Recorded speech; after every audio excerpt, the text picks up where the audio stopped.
tamong kasalanan at kakulangan ken Dios.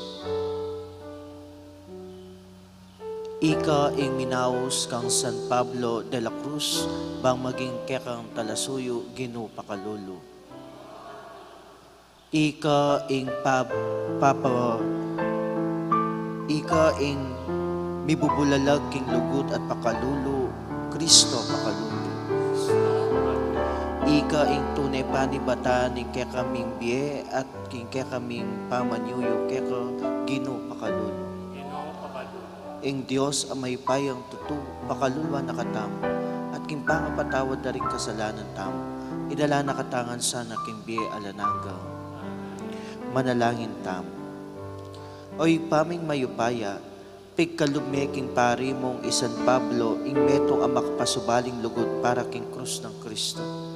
Kapaminatanin kayang alimbawa, tayran mo kaya sanang kumawol mate mong tetagan king sarili mong krus. Itiaduan mi, kapamlatan ng Kristo ang ginumi.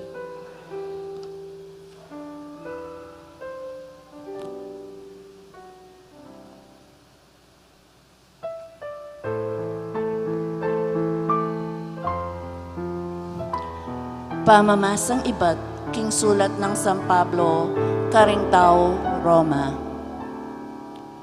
Ngeni mi pakilala na ing paralan, agagamitan ng Diyos, banong ilapit kaya ring tao.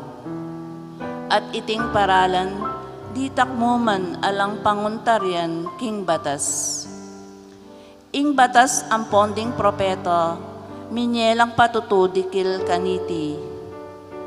In Diyos lalapit no ring tao, king sarili na, king kapamilataning kasalpantayanan da kang Eso Kristo. Darapta na iti ning Diyos karing sablang taong sasalpantaya kang Kristo.